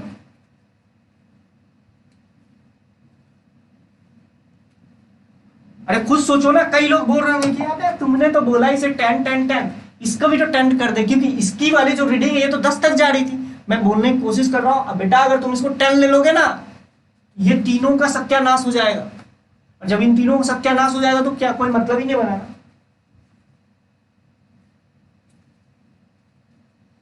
Q का 0 से 90, सोचो इन तीनों के क्रॉस तो 10 10 10। लेकिन अगर तुम ध्यान से देखो, अब ध्यान से देखो, फिर अब क्या दे रखा है, G G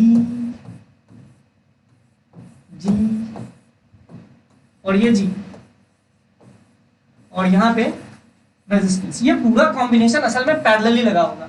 तो मान लो जब ये मैक्सिमम कैपेसिटी पे काम कर रहा होगा तो ये 10 वोल्ट बताएगा, ये 10 वोल्ट बताएगा, ये 10 वोल्ट बताएगा, ये 10 वोल्ट बताएगा। लेकिन इसका कितना हो जाएगा बताओ, और इन सब का अगर तुम देखो, इसके क्रॉस 10 वोल्ट हो गया, इसके क्रॉस कितना आएगा बताओ, इसका रेजिस्टेंस R है, इसका रेजिस्टेंस R है, इसका रेजिस्टेंस R है, ये R है और ये R है, यही वाला कॉम्बिनेशन है ना। तो ध्यान से देखिए, अगर इन सभी के क्रॉस, ये टोटल रेजिस्टेंस कितना हो गया R/4, अगर R/4 के क्रॉस 10 आ रहा है तो R के क्रॉस कितना होगा 40, और इसके क्रॉस भी 40। मतलब इस पूरे पैरेलल कॉम्बिनेशन के अक्रॉस जो पोटेंशियल, मैक्सिमम पोटेंशियल डिफरेंस जो आएगा वो 90 वोल्ट आएगा। 90 वोल्ट आएगा तो इसका रेंज कितना हो जाएगा, 0 से लेके 90 वोल्ट। हाँ सही है आपका, समझ में आया। अब जब ये अपने मैक्सिमम कैपेसिटी पे काम करेगा, जब हर गैल्वेनोमीटर, मतलब देख लो कि गैल्वेनोमीटर जब अपनी मैक्सिमम कैपेसिटी पे काम करेगा तो इस पूरे कॉम्बिनेशन के अक्रॉस पोटेंशियल डिफरेंस कितना होना चाहिए, अब तो हो जाना चाहिए। अब इसका बताओ भाई, तो इसका हो जाएगा 90, तो मतलब 1 का 3, Q का 3।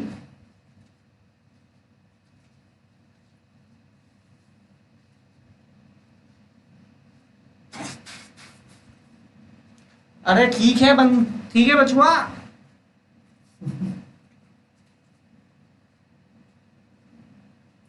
अच्छा अब इसका बताओ, झुंझुना दे दे, तुम भी अब तो इसको कोई भी सॉल्व कर देगा।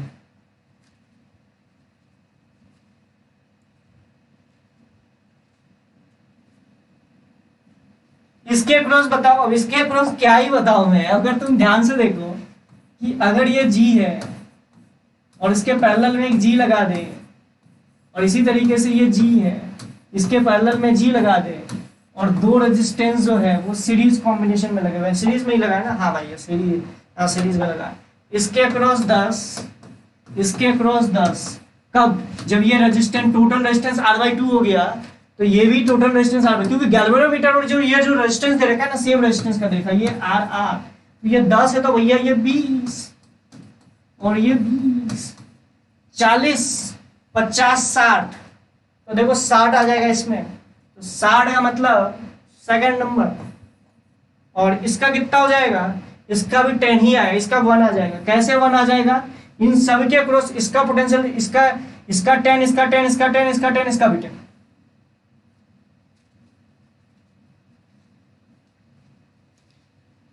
समझ में आया? और इसका 10 ही आएगा ना, सभी पैरेलल में लगा हुआ, ध्यान से देखो, तो इसका 10 है तो इसका भी 10 है, इसका भी 10 है, इसका भी 10 है, और इस इन दोनों रेजिस्टेंस का सीरीज कॉम्बिनेशन का भी 10 हो जाएगा। तो ओवरऑल इसका जो वोल्टेज बताएगा वो 10 वोल्ट ही बताएगा। मतलब इस पैरेलल पूरा का पूरा सिस्टम के क्रॉस पोटेंशियल डिफरेंस मैक्सिमम कितना आ सकता है? 10। अब कोई भी कॉम्बिनेशन बना दिया होता आपसे निकल जाता, तो अब मिला लेना बाद में, इसका आंसर क्या हो जाएगा। ठीक है, चलिए अब बेटा ये वाला क्वेश्चन रहेगा। अब बताओ ये क्वेश्चन अपने आप में अच्छा क्वेश्चन था कि नहीं था? अपने आप में अच्छा क्वेश्चन था कि नहीं था? अच्छा क्वेश्चन था, वेरी गुड क्वेश्चन था। चलिए अब बेटा थोड़ा सा इस क्वेश्चन को प्यार से पढ़िएगा और मेरा आपको विनम्र निवेदन है इसको जरूर सॉल्व करके दिखाइएगा, क्योंकि ये तो सर्किट का क्वेश्चन है। अगर ये भी तुमसे ना बना पैरेलल बैटरी सब कुछ पढ़ाने के बाद, तो फिर सब पढ़ाना मेरा बर्बाद हो जाएगा। हाँ, ऑप्शन ए इज करेक्ट।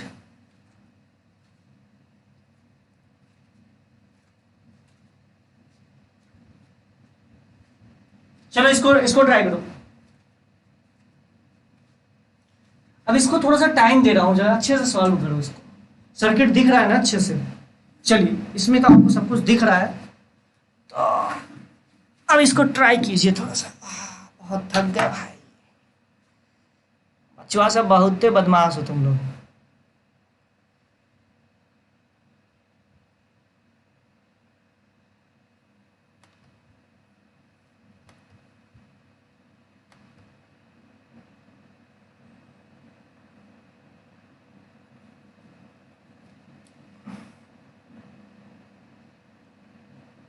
हो जाए तो कमेंट कर देना कि सर हो गया है। करो इसको सॉल्व।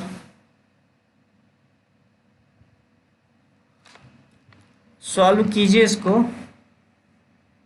और क्वेश्चन को बहुत प्यार से पढ़िएगा, क्योंकि मेरा बस यही कहना है कि क्वेश्चन में गड़बड़ी तभी तुम कर सकते हो जबकि क्वेश्चन को सही से ना पढ़ो। तो एक बार अच्छे से पढ़ लीजिएगा क्वेश्चन को। चलिए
हुआ कि नहीं हुआ?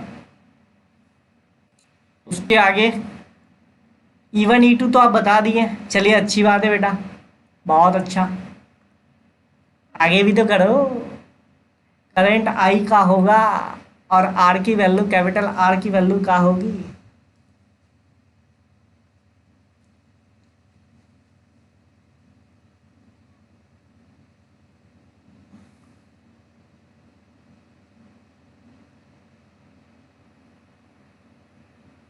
इतने देर में तुम बेटा, इतने देर में तो हो जाना चाहिए यार। पता नहीं क्या करते हो तुम लोग, क्या खाओगे सॉल्व करते हो। चला गधा सब। ठीक है, ये सर्किट मुझे दोबारा बनाना पड़ेगा, चलो ठीक है। सर्किट देखना पड़ेगा, 1 मिनट रुको। सर्किट के लिए पीडीएफ मुझे लैपटॉप में खोलना पड़ेगा। हाँ, ये तो हो गया। हाँ, इसमें दे रखा various current through the different branches of resistance is E1 and E2 is shown in figure. If E1 is open, मतलब इसको ओपन कर दिया जाए, E1 को ओपन कर दिया जाए, then the total current in the circuit is 9 ampere, list 1 and 2। अच्छा,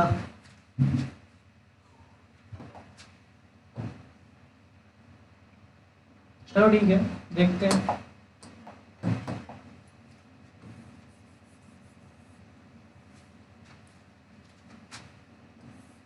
उसके बाद क्या दे रखा है यहाँ से, 3 ओम।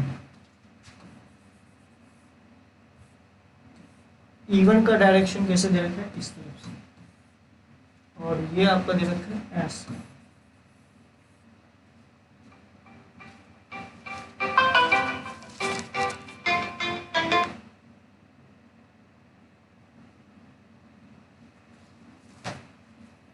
उसके बाद ये दे रखा है आपका, ये वाला दे रखा है ऐसे। यहाँ पे रेजिस्टेंस ऐसे, ऐसे और ऐसे। अब थोड़ा सा बना लेते हैं। इसमें करंट ऐसे फ्लो कर रही है आई, और इसमें करंट फ्लो कर रही है 3 एम्पीयर, और इसका पोटेंशियल, इसका रेजिस्टेंस दे रखा है 4 ओम, और ये दे रखा है 8 एम्पीयर ऊपर की ओर, और ये कितना दे रखा है भैया, 3 ओम, और ये कितना दे रखा है, ये दे रखा है 5 ओम, 5 एम्पीयर नीचे की ओर, और इसका रेजिस्टेंस दे रखा है 6। तो ध्यान से देखिए, अगर हम इसको मान लें 0, तो ये भी 0 और ये भी 0। मेरा मन किया 0 मानने का, आप कुछ भी मान सकते थे। तो यहाँ का पोटेंशियल होगा 4 × 12, क्योंकि इसके अक्रॉस पोटेंशियल डिफरेंस होगा 12, क्योंकि करंट की डायरेक्शन पे जाने पर पोटेंशियल का ड्रॉप होता है। तो देखो यहाँ से यहाँ तक जाओगे तो 12 पोटेंशियल का ड्रॉप होगा, मतलब यहाँ पे 12 होगा। अब देखो यहाँ से यहाँ ऊपर की ओर जाओगे तो पोटेंशियल का ड्रॉप होगा, कितना पोटेंशियल का, 8 × 24, 24, तो यहाँ पे हो जाएगा -24। ध्यान से देखिए -24 क्यों लिखा, क्योंकि यहाँ का ये हायर पोटेंशियल पे, ये लोअर पोटेंशियल पे, तो यहाँ से यहाँ तक जाने पर 24 पोटेंशियल का ड्रॉप होगा, तो ये इधर हो गया। अब ध्यान से देखो ये 0 है, तो इधर कितना हो जाएगा, इधर का पोटेंशियल कितना हो जाएगा, अगर तुम ध्यान से देखो तो 6 × 5 = 30, तो यहाँ से यहाँ तक आने में 30 पोटेंशियल का ड्रॉप हो रहा है, तो यहाँ का पोटेंशियल हो जाएगा 30। तो इसके अक्रॉस देखो, अगर ये बैटरी है, अगर ये E1 बैटरी है और ये E2 बैटरी है, तो E1 बैटरी के क्रॉस जो पोटेंशियल डिफरेंस होगा, इसका टर्मिनल वोल्टेज के EMF के बराबर हो जाएगा। तो इसका टर्मिनल वोल्टेज क्या हो जाएगा, 12 माइनस ऑफ हायर टर्मिनल का पोटेंशियल माइनस लोअर टर्मिनल का potential, it is the terminal voltage. तो 12 माइनस 24, तो ये हो जाएगा कितना, तो देख लो, तो ये हो गया 36। तो इसका EMF हो गया 36 वोल्ट, और इसका क्या लिखोगे, higher potential that is 30 minus of -24 that is +24, this is 54 volt. तो E1 और E2 की वैल्यू तो आ चुकी है, मतलब E1 और E2 की वैल्यू तो पहले आपको निकाल चुके हैं, E1 और E2 की वैल्यू। अब आई करंट की वैल्यू क्या होगी, आई करंट की वैल्यू क्या होगी।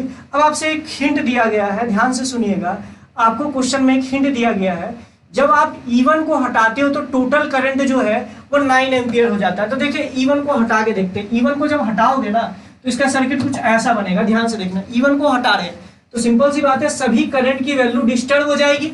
अब देखो, जो करंट की वैल्यू दे रखी है वो करंट की वैल्यू मत मान लेना, क्योंकि जब E1 था तब जाके आपकी करंट की वैल्यू वो हो रही थी, लेकिन जैसे आप E1 को हटाओगे तो आपकी चीजें चेंज हो जाएगी। तो ध्यान से देखिए, ये अब ऐसे करके कुछ दिख रहा है,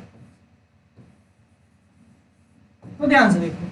अच्छा, अब बोल रहा टोटल करंट, ये आपको दे रखा है कितना हो ये आपको दे रखा है 6, रेजिस्टेंस तो चेंज नहीं होगा 6, और ये आपको दे रखा है 3 ओम, और this is what, this is 4 ohm, this is R. अब आपसे क्या बोल रखा है, जैसे आप E1 को हटाते हो तो E2 की वैल्यू कितनी निकली थी? E2 की वैल्यू कितनी निकली थी?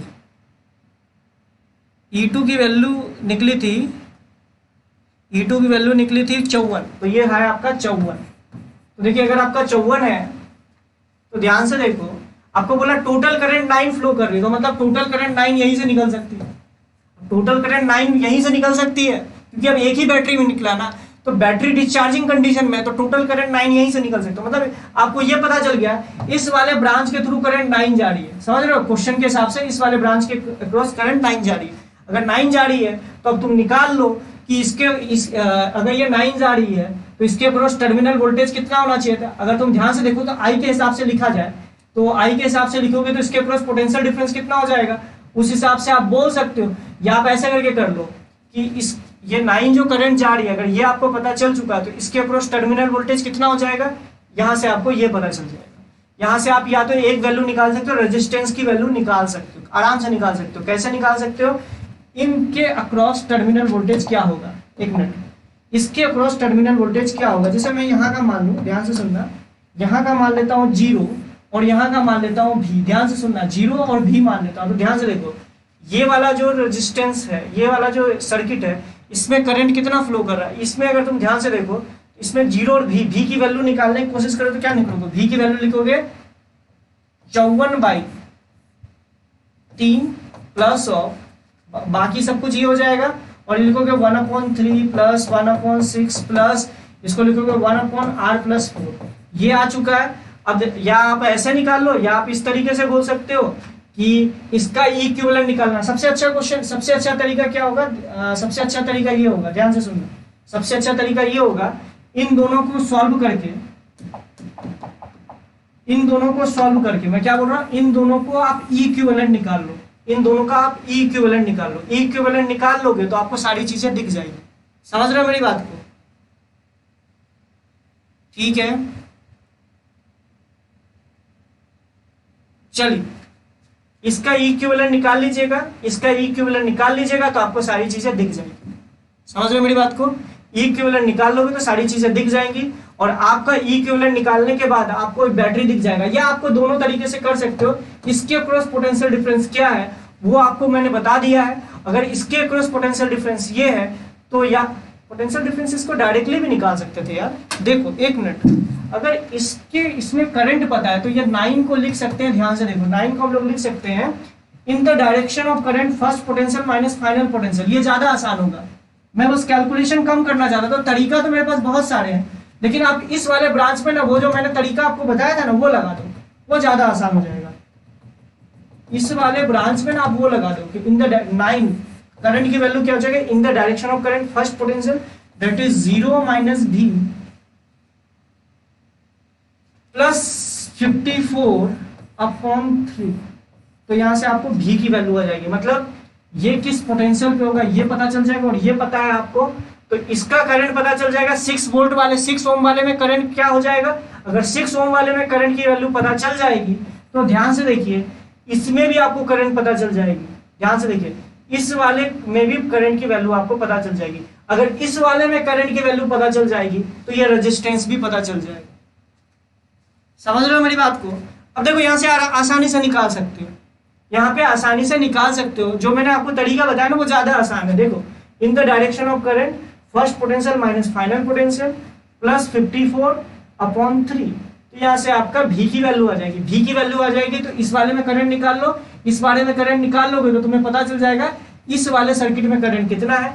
इस वाले सर्किट में अगर करंट पता चल जाएगा तो ध्यान से देखो ये जो सर्किट है इसमें 2 रेजिस्टेंस है R और 4 ओम, और लेकिन इसके अक्रॉस तो पोटेंशियल डिफरेंस भैया V वोल्ट ही है ना, क्योंकि ये तीनों तो पैरेलल में ही था ना। तो आपका R पता चल जाएगा, R पता चल जाएगा तो फिर तो कुछ और बचा ही नहीं, फिर तो कुछ बचा ही नहीं। अगर ये R पता चल गया तो इनिशियली देख लो इसके अक्रॉस पोटेंशियल डिफरेंस कुछ दिया हुआ था, हम लोगों ने निकाला भी था। कहाँ निकाला था? देखो इनिशियली इसके अक्रॉस पोटेंशियल डिफरेंस आपको पता है और R आपको निकल चुका प्रीवियस वाले से। R अगर आपको पता चल जाएगा तो ये I की वैल्यू आराम से निकल जाएगी। ठीक है, नॉर्मल सॉल्व कर सकते हो बेटा, मैं ये बस आपको तरीका बताने की कोशिश कर रहा था। देखो नॉर्मल भी सॉल्व कर सकते हो, कोई दिक्कत नहीं है, मैं मेरा ये कहने का मतलब है कि कौन सा चीज में कम आपको टाइम लगेगा, तो उसी चीज के लिए मैंने आपको ये तरीका बताया कि इसमें ये लगा दो तो भी पता चल जाएगा, भी पता चल जाएगा तो सारी चीज हो जाएगी। ठीक है, चलिए अब चलिए आगे बढ़ते हैं। Last question, this is the last question, try कीजिएगा एक बार।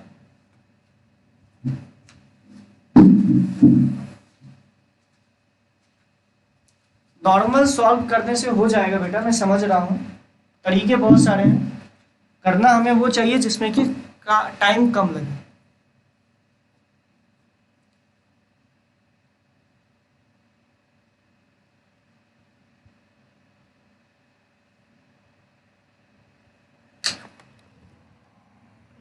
लास्ट क्वेश्चन ट्राई कीजिए।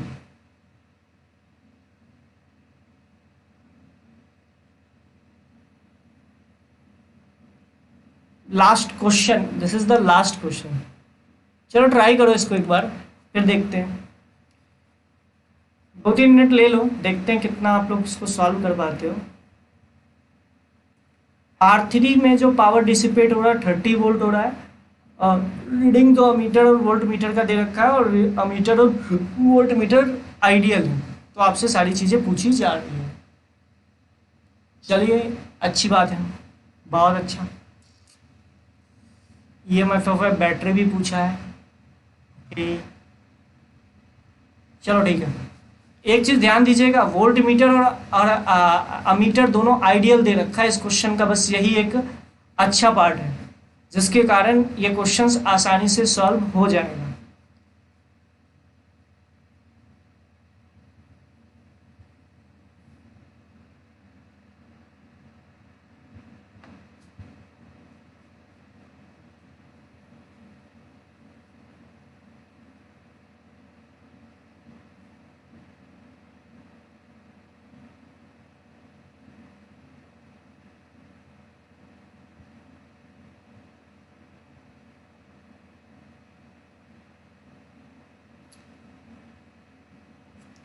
तीन ओम के अबाउट 27 वोल्ट होगा।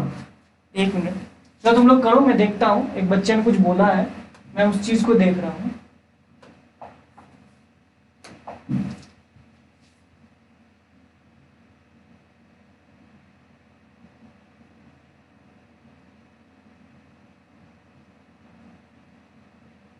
अच्छा हाँ, सही बोल रहा है, इसके अबाउट 27 वोल्ट का होगा, नोट किया 27। अगर ये आ गया तो यहाँ से भी आप निकाल सकते हो भी की वैल्यू। कुल मिला के आप वही बोलने की कोशिश करो जो मैं इससे निकाल रहा हूँ, वो चीज़ आप ऐसे भी बोल रहे हो, कोई दिक्कत नहीं। हाँ हाँ ठीक बोल रहे हो आप भी, आयुष बोल रहे हो 3 ओम के अबाउट 27 वोल्ट होगा, तो वहाँ से सर्किट का पोटेंशियल डिफरेंस निकल जाएगा। हाँ वो भी ठीक है, बात एक ही है, इससे निकालो चाहे इससे भी निकालो, बात एक ही है, अच्छी बात है।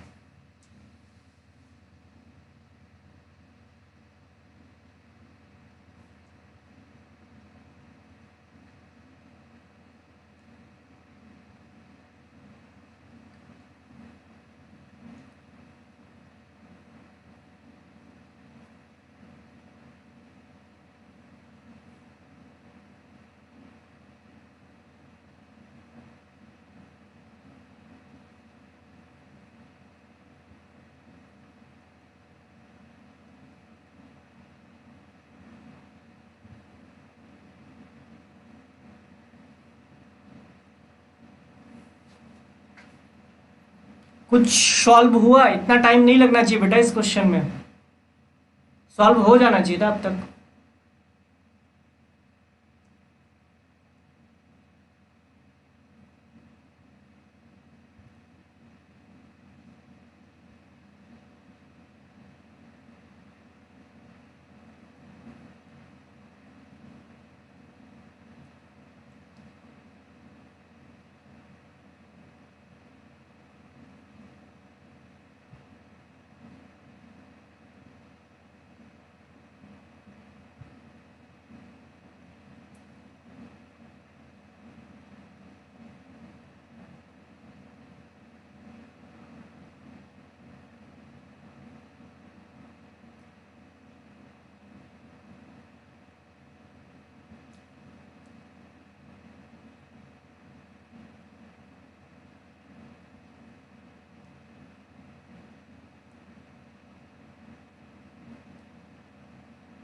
हुआ कुछ?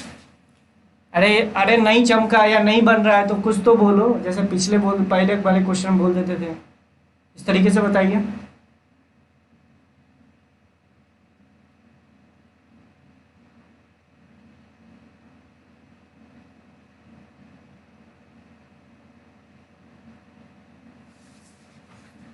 अरे इतना बहुत टाइम लगा रहे हो तुम लोग, वो रिस्पॉन्स नहीं आ रहा है। चलो ठीक है, देखते हैं क्या दे रखा है। In the shown circuit the power dissipate, ये R3 जो दे रखा है, ये वाला R3 है, तो इसमें जो पावर डिसिपेट हो रहा है 30 वोल्ट का हो रहा है। रीडिंग ऑफ अमीटर, अमीटर का रीडिंग मतलब ये 500 मिली एम्पियर है, और वोल्ट मीटर का जो रीडिंग है ये 10 वोल्ट दिखा रहा है। तो आपको पूछा क्या गया है, आपको पूछा ये गया है कि रेजिस्टेंस R1 की वैल्यू क्या होगी, R3 की वैल्यू क्या होगी, EMF कितना होगा, और power supply by the battery कितना होगा। ठीक है, तो चलिए देखते हैं power supply by the battery भी क्या होगा। ठीक है, चलिए तो मतलब ठीक है, चारों ऑप्शन में को चेक करना पड़ेगा। अबे मल्टीपल चॉइस क्वेश्चन है तो कैसे तुम बस ए बोल के बस शांत हो गए, गधेरा कहेगा। चलो ठीक है, क्वेश्चन में अब देखो पावर डिसिपेट इन आर। अच्छा, अगर तुम ध्यान से देखो तो इस क्वेश्चन को इजी इसलिए बना दिया गया है, कई लोग बोलेंगे कि सलाह ऐसे ही बन नहीं रहा है, और उसके बाद बोल रहा मजे ले रहा है कि इजी बना दिया गया है। इजी इसलिए बना दिया है क्योंकि आपको अमीटर और वोल्ट मीटर आपको आइडियल दे रखा है। आइडियल वोल्ट मीटर का रेजिस्टेंस होता है इन्फिनिटी, और आइडियल अमीटर का रेजिस्टेंस होता है 0। मतलब आप इसको ऐसे सोच सकते हो, ये कुछ इस तरह का सर्किट आपको दिया हुआ है, ध्यान से देखोगे तो समझ में आ जाए।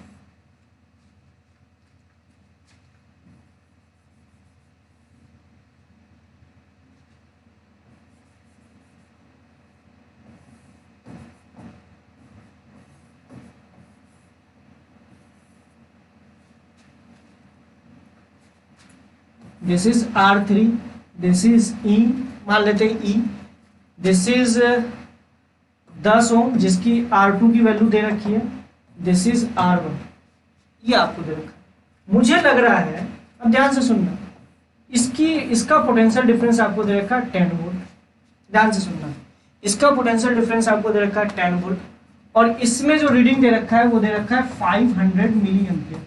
मतलब इस पूरे सर्किट में, इस पूरे ब्रांच में जो करंट फ्लो कर रहा होगा, मतलब इस पूरे ब्रांच में जो करंट फ्लो कर रहा होगा उसकी वैल्यू होगी 500 मिली एम्पियर। मतलब इसके क्रॉस जो, इस R2 के क्रॉस जो पोटेंशियल डिफरेंस होगा प्लस इसके क्रॉस जो पोटेंशियल डिफरेंस होगा, इन और इसके क्रॉस तो कोई पोटेंशियल डिफरेंस नहीं आएगा क्योंकि आइडियल अमीटर है, तो इसके क्रॉस पोटेंशियल डिफरेंस कोई नहीं आएगा। मतलब इसके क्रॉस पोटेंशियल डिफरेंस क्या मैं लिख सकता हूं, EMF इज इक्वल्स टू, देखो तीनों पैरेलल कॉम्बिनेशन में लगा हुआ है, तो ध्यान से देखो, EMF is equals to potential difference across R2, potential difference of R2 plus potential difference of R1। ध्यान से देखो, पोटेंशियल डिफरेंस ऑफ R2 क्या लिखोगे, 10 ओम की का रेजिस्टेंस है और उससे करंट पास कर रहा है 500 मिली एम्पियर, तो यहां से आपको इसके क्रॉस पोटेंशियल डिफरेंस पता चल जाएगा और इसके क्रॉस पोटेंशियल डिफरेंस भी आपको पता चल जाएगा।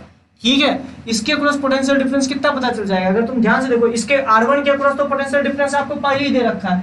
R1 के क्रॉस जो पोटेंशियल डिफरेंस है, R1 के क्रॉस जो पोटेंशियल डिफरेंस है वो आपको 10 वोल्ट पहले दे रखा है, और R2 के क्रॉस जो पोटेंशियल डिफरेंस है उसको आप कितना लिखोगे, उसको आप लिखोगे 10, क्या लिखोगे, V is equals to IR। तो रेजिस्टेंस कितना दे रखा है, 10 इंटू I की वैल्यू कितनी दे रखी है, 500 मिली एम्पियर। तो मिली एम्पियर को मैंने इस तरीके से लिख दिया, तो यहाँ पे ध्यान से देखो, तो ये आपका कितना आ गया, ये आपका कितना आ गया भाई, ये आपका आ गया 5 वोल्ट। तो R2 के अक्रॉस जो पोटेंशियल डिफरेंस है वो 5 वोल्ट आ गया, मतलब इसका जो EMF हो गया वो 15 वोल्ट आ गया। अगर 15 वोल्ट आ चुका है तो क्या तुम इसका रेजिस्टेंस निकाल सकते हो, क्योंकि देखो इस R3 के अक्रॉस जो पोटेंशियल डिफरेंस है वो 15 वोल्ट आ जाएगा। अगर 15 वोल्ट आ गया तो इसका देखो पावर दे रखा है V²/R, आप निकाल लो, वो आपको 30 दे रखा है, तो V की वैल्यू तो 15 आ गई, क्योंकि जो इस बैटरी का EMF होगा वही R3 के अक्रॉस जो पोटेंशियल डिफरेंस होगा, तो V²/R की वैल्यू 30 दे रखी है, तो R की वैल्यू मतलब R3 की वैल्यू आपको आ जाएगी। R3 की वैल्यू आ चुकी है तो फिर आपसे पूछा क्या है, आपसे पूछा फिर क्या है, सारा चीज तो आ गया, 15 आ चुका है। R1 की वैल्यू कितनी दे रखी है, R1 की वैल्यू अब आपसे पूछा है, R1 की वैल्यू आप निकाल सकते हो। कैसे निकाल सकते हो, ध्यान से देखिए, R1 की वैल्यू आराम से निकाल सकते हो। इसके अक्रॉस जो करंट, इसके अक्रॉस पोटेंशियल डिफरेंस 10 वोल्ट दे रखा है और इस रेजिस्टेंस से करंट जो है वो 500 मिली एम्पियर जा रहा होगा। कैसे मैं बोल रहा हूँ, क्योंकि ध्यान से देखो ये वाला जो वोल्ट मीटर है वो आइडियल है, तो इसका मतलब कोई आइडियल वोल्ट मीटर जो है वो सर्किट के करंट से, सर्किट से कोई भी करंट खींचता नहीं है थ्योरेटिकली अगर बोला जाए। तो इस R1 से करंट जो पास कर रहा है वो 500 मिली एम्पियर है और इसका वोल्टेज आपको 10 वोल्ट दे रखा है। तो क्या इसका रेजिस्टेंस आप निकाल सकते हो V/I से, तो V/I से इसका रेजिस्टेंस निकाल लीजिए R1 का। इसी तरीके से आप सारी चीजें आप निकाल सकते हो। अगर ये आपको पता चल चुका है तो इसका पावर और इसका पावर निकाल लीजिए और इसका जो पावर उसके साथ जोड़ दीजिए, तो टोटल पावर डिसिपेट कितना हो रहा होगा, टोटल पावर डिसिपेट या बैटरी कितना पावर डिसिपेट करेगी वो निकाल लीजिए, या आप ये निकाल लीजिए कि इस वाले में करंट कितना है और E × I कर दीजिएगा तो आपका आंसर आ जाएगा। समझ रहे हो मेरी बात को, ठीक है। या आप इसको और भी दूसरे तरीके से कर सकते थे, कैसे कर सकते थे, जो कि आप कर सकते हो। तो इसका आंसर हो जाएगा ABCD, सब हो जाएगा, ABCD इसका आंसर हो जाएगा। या आप ऐसा कर लो, R इक्विवेलेंट निकाल लो, R इक्विवेलेंट निकाल लो, तो नेट पावर जो लिखोगे वो पावर, नेट पावर कितना लिखोगे, V² that is 15² by R equivalent, उससे भी निकल जाएगा, क्योंकि ये रेजिस्टेंस और ये रेजिस्टेंस आपका निकल चुका है। तो R इक्विवेलेंट निकाल लीजिए, तो पावर जो डिलीवर कर रहा होगा वो तीनों में खर्च हो रहा होगा, तो आप डायरेक्टली लिख सकते हो P V² bye R equivalent, उससे भी आ जाएगा। समझ रहे हो, तो आपका आंसर जो हो जाएगा वो ABCD चारों हो जाएगा। तो ये आपका रहा, मतलब इसका आंसर जो होगा वो ABCD चारों हो जाएगा। करके देखिएगा आपका आंसर आ जाएगा। समझ रहे हो, चलिए, तो इससे भी आपका आ जाएगा। तो तरीके बहुत सारे हैं, बस आपको ये देखना है कि आप किससे सॉल्व कर सकते हो। तो अपने आप में भी ये क्वेश्चन बहुत ज़्यादा तो मैं नहीं बोलूँगा डिफिकल्ट था, ठीक ठाक था, बस आपको ये पता होना चाहिए कि ये वोल्ट मीटर, इससे कोई करंट खींचेगा नहीं। जो मीटर में करंट होगा वही इस रेजिस्टेंस में भी करंट होगा और वही इस R2 में भी करंट होगा। चलिए ठीक है, आज यहीं तक रखते हैं और नेक्स्ट सेशन में हम लोग देखेंगे। नेक्स्ट सेशन जो हमारा होगा, मैं बता दे रहा हूँ, एक क्वेश्चन का सेशन बचा हुआ, तो एक जो मंडे को जो मेरा सेशन होगा उसमें मैं ले लूँगा आप लोगों का वोल्ट विस्कोसिटी, और उसके बाद देखता हूँ विस्कोसिटी और जो अच्छे अच्छे थर्मोडायनेमिक्स के कुछ क्वेश्चंस ले लूँगा, ताकि आपका पिछला भी रिवाइज हो जाए अच्छा खासा, और उसके बाद फिर हम लोग आगे मूव कर सकते हैं। ठीक है, उसके बाद हम लोग नया चैप्टर स्टार्ट करेंगे। कैपेसिटर देखता हूँ, कैपेसिटर स्टार्ट कर दूंगा या मैग्नेटिक इफेक्ट ऑफ करंट, जो लगेगा। ठीक है, चलिए ठीक है बेटा, आज का क्वेश्चंस का सेशन बहुत अच्छा रहा, मतलब अच्छे अच्छे क्वेश्चंस थे, तो इसको एक बार ट्राई जरूर करना।